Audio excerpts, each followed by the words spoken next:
안녕하세요. 많이 더우시죠? 많이 더워서 식사를 잘 하시는지 잘 주무시는지 모르겠습니다. 안타깝게도 저는 너무 덥지만 식욕이 너무 좋아서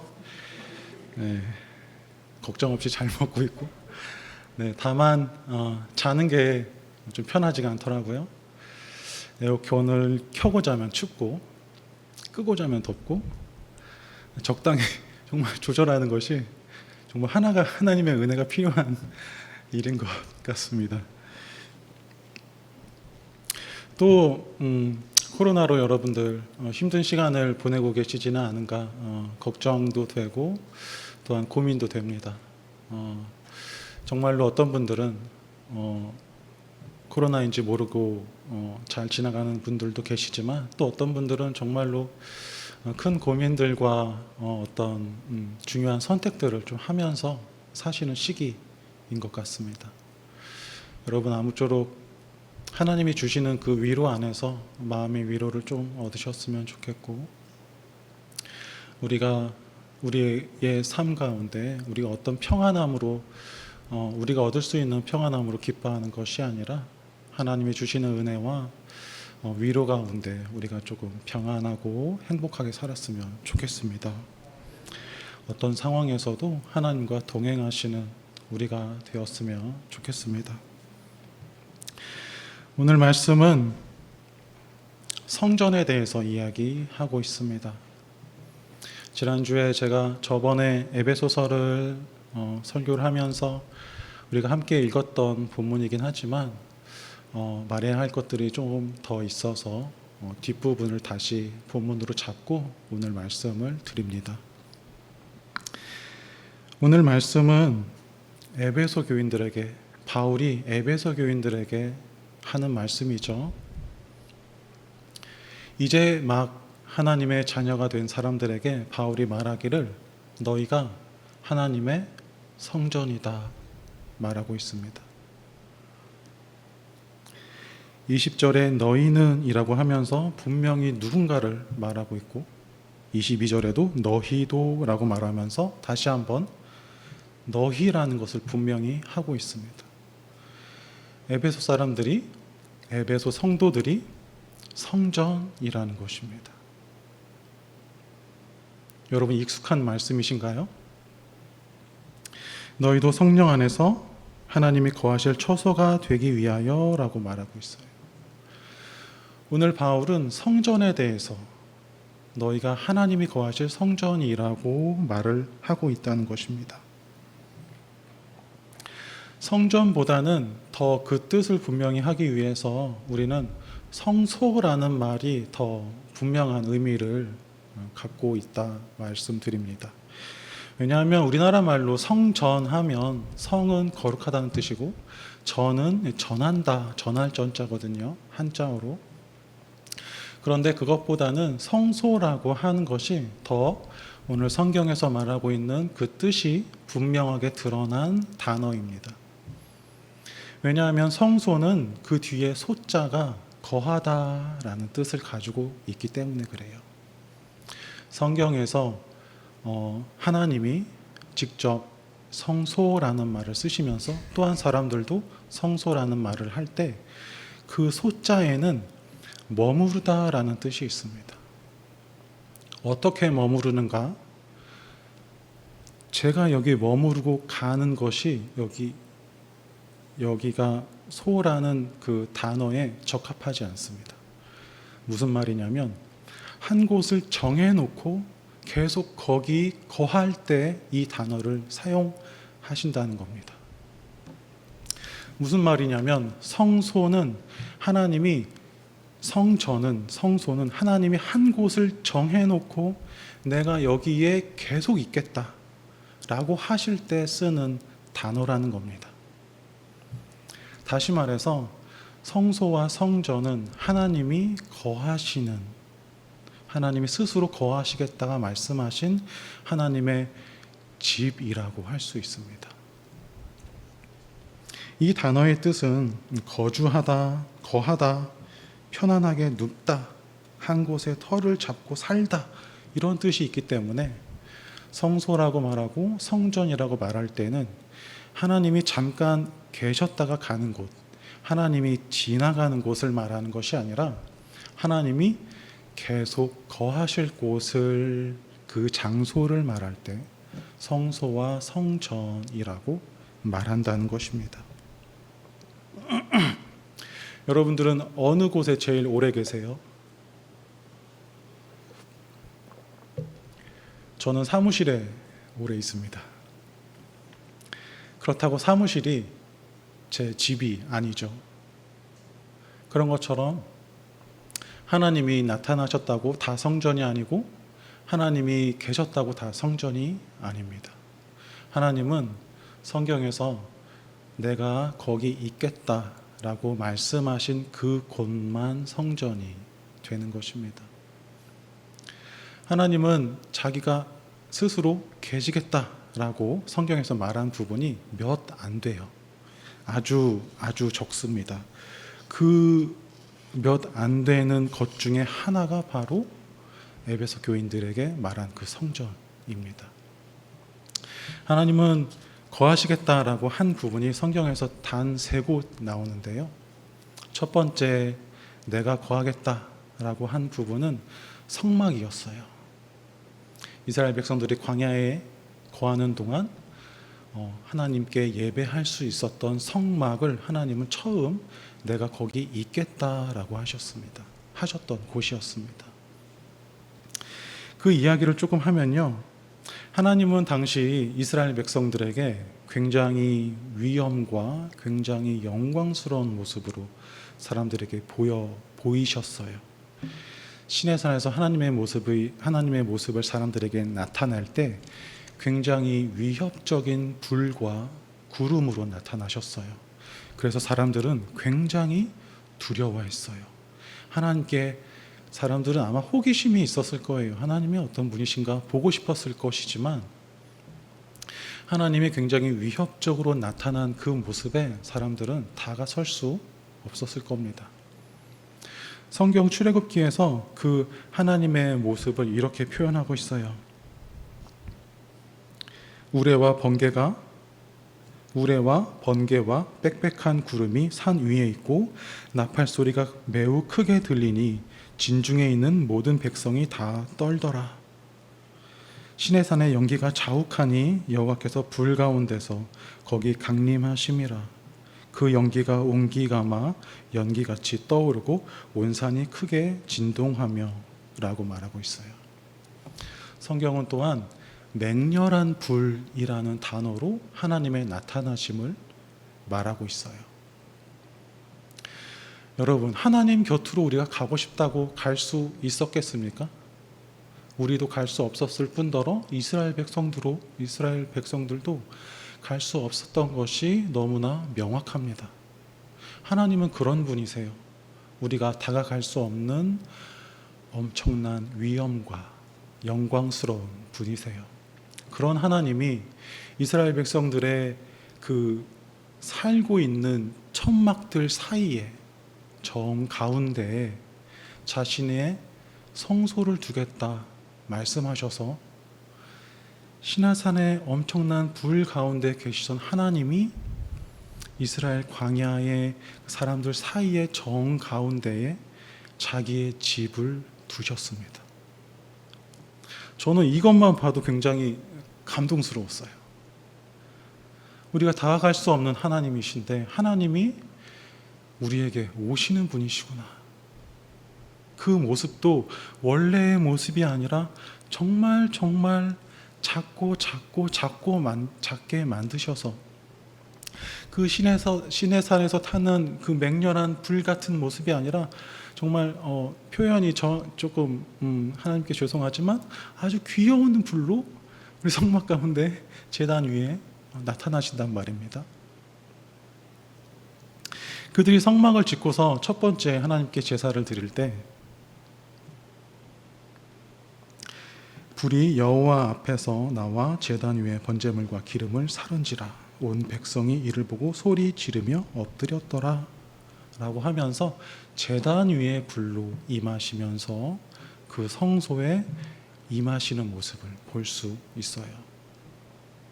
그것은 이전에 제사를 통한 하나님의 어떤 이스라엘 백성들의 거룩하게 되는 과정이 있었기 때문에 가능했던 것이었어요. 하나님이 또한 우리 이스라엘 백성들과 약속을 취함으로써 또 이스라엘 백성들에게 피 뿌림의 과정을 거쳤기 때문에 사람들이 하나님의 그런 위엄 앞에도, 하나님의 거룩함 앞에도 사람들이 상처받지 않고 죽지 않고 하나님과 함께 동행할 수 있었던 것이죠. 이것이 하나님이 내가 거기 거하겠다라고 말씀하신 첫 번째 성소였어요. 그 다음에 성소는 솔로몬의 성전이었어요. 여기서부터는 분명하게 건축물로서 하나님이 그 안에 계시겠다라고 말씀하시는 부분이에요. 하나님이 이 솔로몬의 성전을 이렇게 말씀하세요. 다윗이 하나님의 성전을 짓겠다 하나님께 말할 때 하나님이 나단 선지자를 통해서 다윗에게 이런 말씀을 하시는데요. 가서 내 종 다윗에게 말하기를 여호와의 말씀이 너는 내가 거할 집을 건축하지 말라 라고 말씀하세요. 다윗이 처음 짓겠다고 했던 성전, 그 성전이 다윗이 못 짓고 솔로몬이 짓게 되는데 하나님이 그 성전을 내가 거할 집이라고 말씀하신다는 거예요. 하나님이 거기에 거하시겠다라는 분명한 말씀이에요. 우리가 알고 있듯이 하나님이 어떻게 사람이 지은 건축물에 있겠습니까?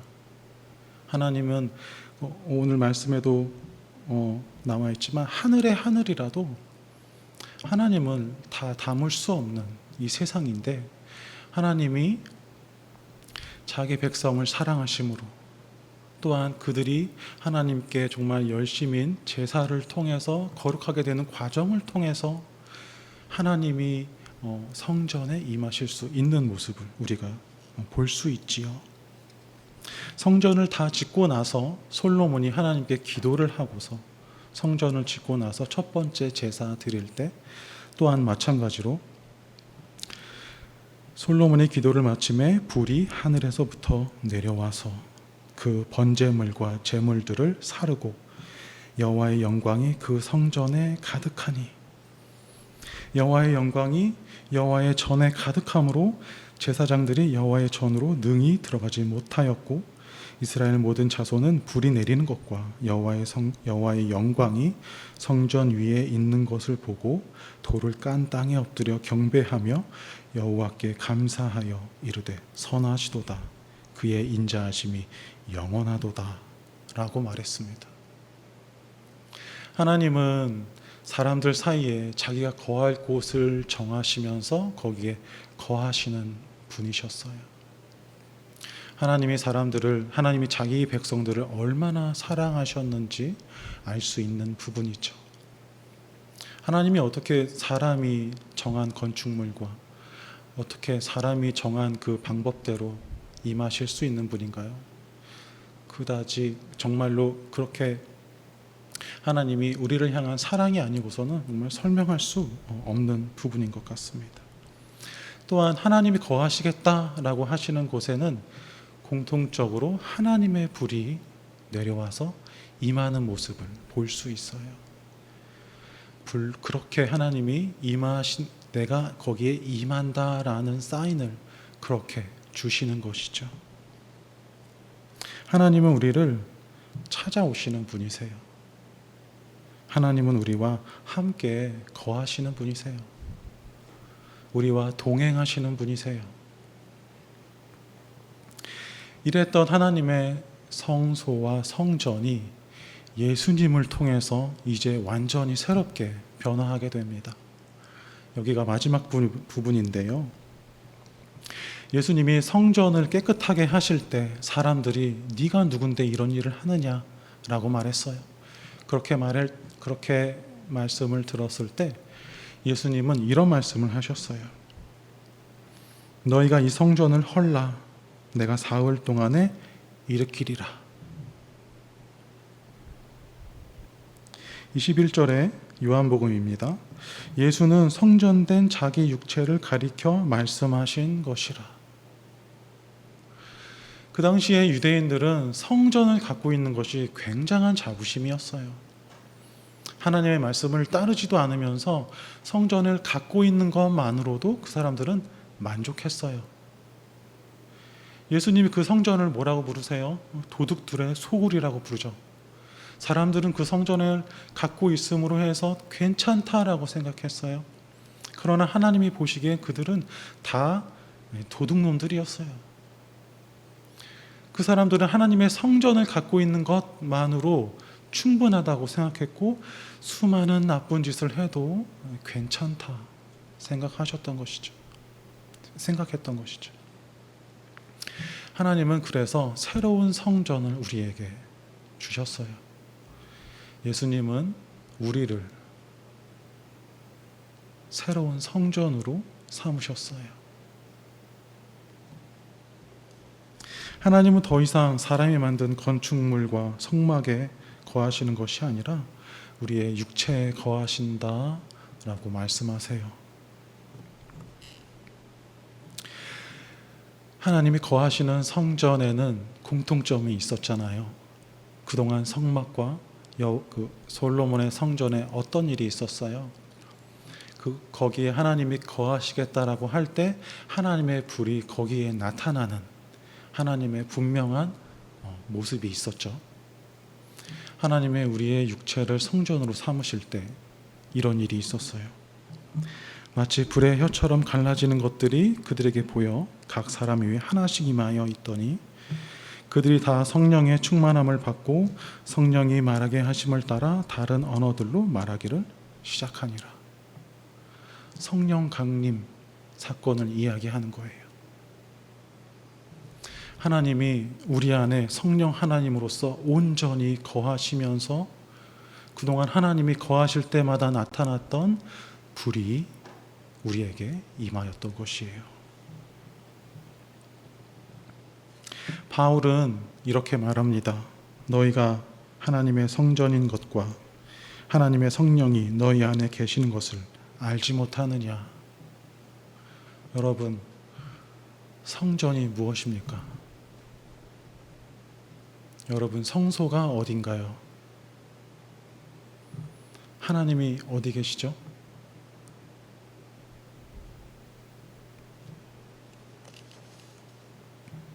우리가 성전입니다. 하나님이 여기 계시는 거예요. 오늘 읽은 말씀에도 이렇게 말하고 있습니다. 에베소서 오늘 말씀에도 그의 안에서 건물마다 서로 연결하여 주 안에서 성전이 되어가고 너희도 성령 안에서 하나님이 거하실 처소가 되기 위하여 그리스도 예수 안에서 함께 지어져 가느니라. 하나님의 불이 성막과 성소에서 제물을 태웠다면 지금은 하나님의 성령의 불이 우리를 태워 우리를 제사로 제물로 하나님께 드려지는 것이에요. 그러므로 우리가 하나님께 온전한 예배, 영적 예배를 드려야 하는 것이죠. 바울이 말하지 않습니까? 너희가 영적 예배를 드려라 라고 하면서 너희 몸을 하나님이 기뻐하시는 뭐죠? 산 제물로 드려라 라고 말씀하시잖아요.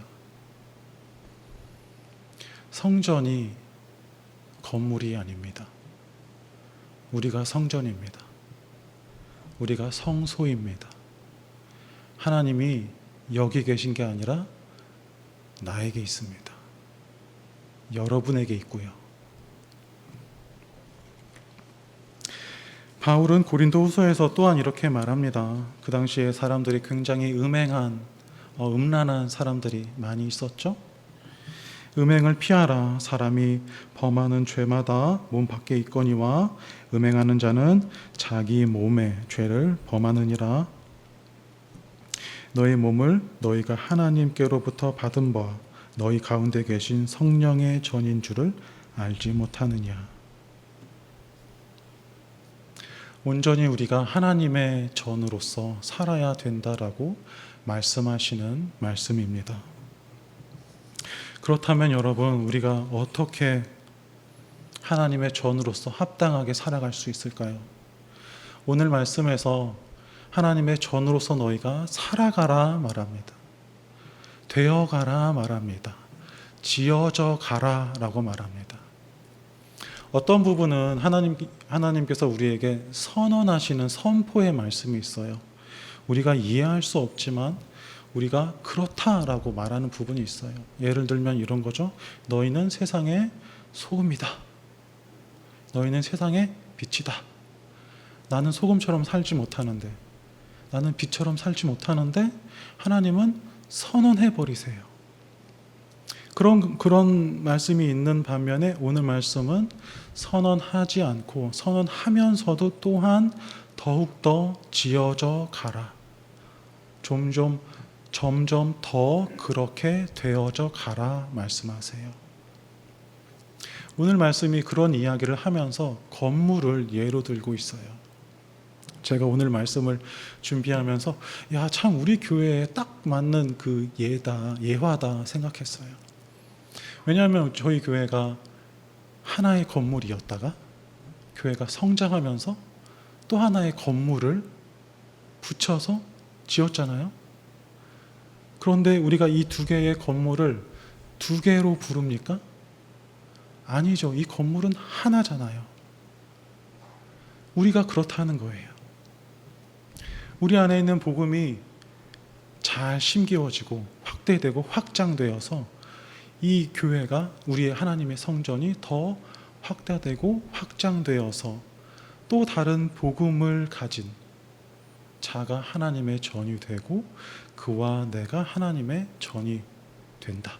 점점 확대되고 확장되어 가고 점점 지어져 가는 모습을 우리에게 말씀하고 있단 말이에요. 그런데 여기서 지어져 간다라는 말이 더 정확하게는 조금 자라간다라는 말에 더 가까운 말이에요. 더 성장해 간다라는 말에 가까운 말이에요. 그래서 건물을 성장시킨다 뭐 이렇게도 이해할 수 있지만 예를 들어서 나무가 점점 커간다든지 사람의 키가 커간다든지 그렇게 말하는 게 더 적절한 이해죠. 그러니까 우리가 성전이라고 할 때 우리가 어떻게 성전이어서 하나님이 보시기에 합당한 성전으로 되어 가느냐는 성전에 비유하는 것보다는 바울이 비유한 것처럼 사람의 몸으로 비유하는 것이 더 정확한 것 같아요.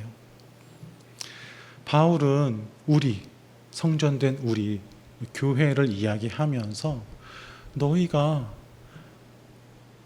하나님의 지체다라는 설명을 하거든요.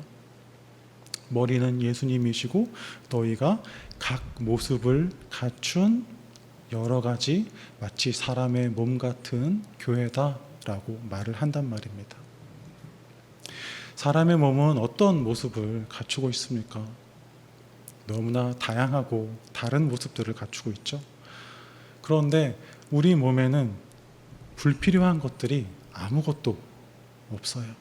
다 필요하고 다 소중하고 다 너무나 없어서는 안 될 것들이죠. 오늘 말씀 우리가 읽으면서 우리가 어떻게 하나님의 성전으로 살아야 될까? 라는 생각의 끝에는 이런 모습들이 우리에게 있어야 하는 것입니다. 나와 다르고 연약한 어떤 모습이라 할지라도 그것이 하나님의 교회로서 꼭 필요한 부분이다 라는 생각을 가져야 한다는 말입니다. 오늘 말씀은 성전된 우리에게 아주 명확하게 할 일을 말해주고 있어요. 우리가 하나님의 말씀을 듣고서 어떻게 하나님의 말씀을 따라 살까? 이걸 이렇게도 할 수 있고 저렇게도 할 수 있지만 오늘 말씀에서는 아주 명확하게 그것을 말씀하고 있어요. 너희가 하나 되라는 것이에요. 너희가 화목하라는 것이에요. 하나님 우리에게 요구하시는 것이 아주 분명합니다.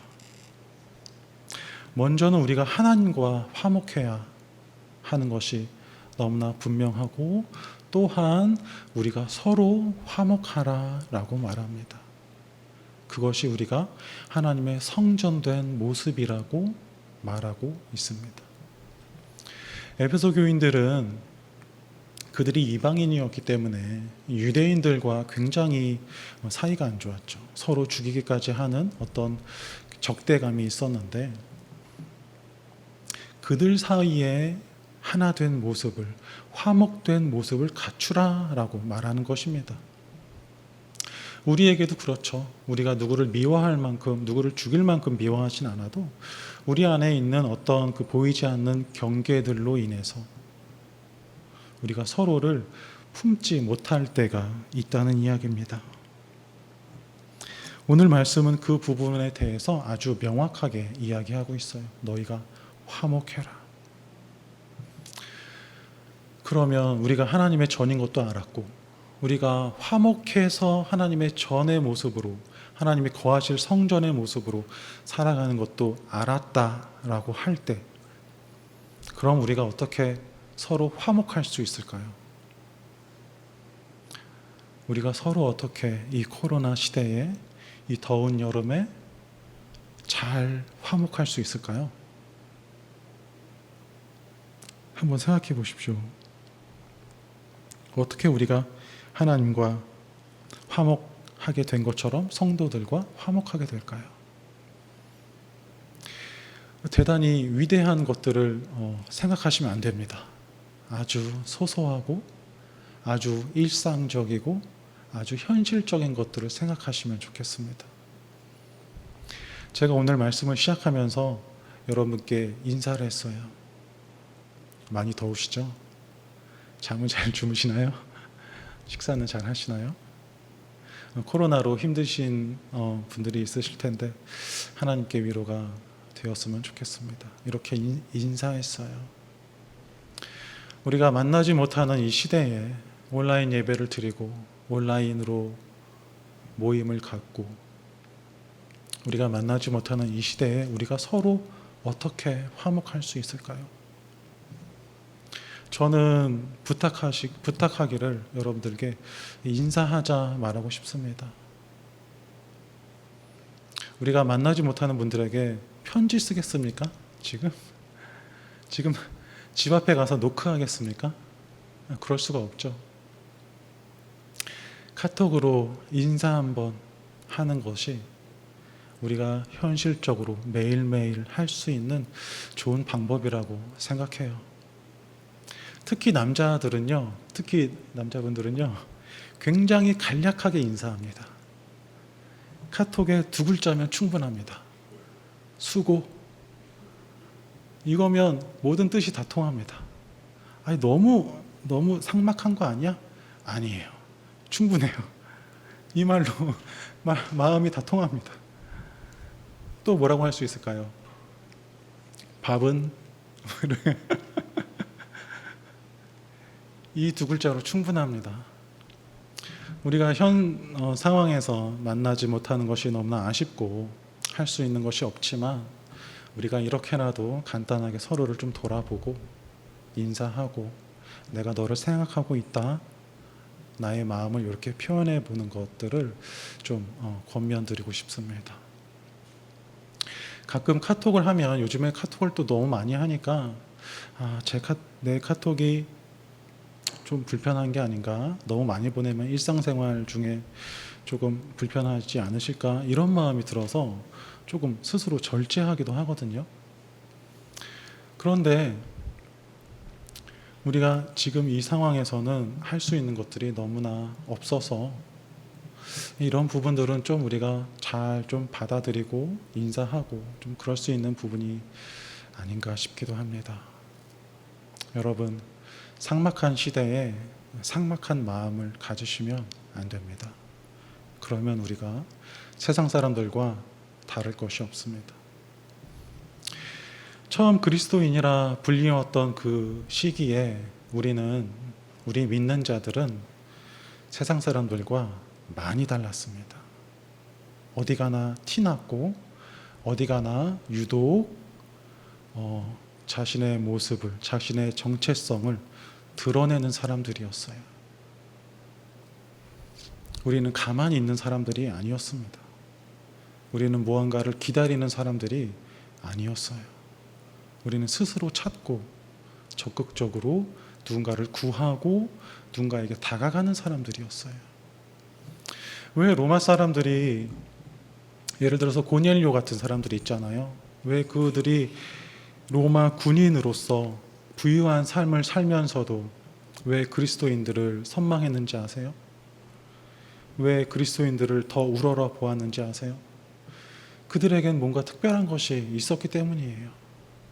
그들이 가난한 중에도 서로를 돌볼 수 있는 마음이 있었고, 부유한 중에도 가난한 자를 돌보고, 가난함에도 스스로 비천해야 하지 않았기 때문이에요.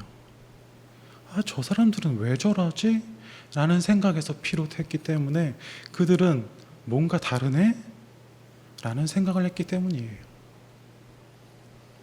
우리는 어떻습니까? 이 세상 가운데에 그저 아무도 모르게 살고 계시지는 않은가 말씀드리고 싶습니다. 우리는 그런 사람들이 아닙니다. 왜냐하면 여기에 하나님이 계시기 때문이에요. 하나님의 전이 여기에 있습니다. 그렇기 때문에 우리는 그들과 똑같을 수 없는 사람들입니다. 매일매일 새로워지시고 매일매일 되어져 가십시오. 매일매일 성장해 가십시오. 오늘 못한 것 내일 하시면 됩니다. 오늘 용기가 없고 오늘 마음이 없었던 것, 오늘 놓친 것 내일 하시면 됩니다. 하나님이 내일 새로운 기회를 우리에게 주시잖아요.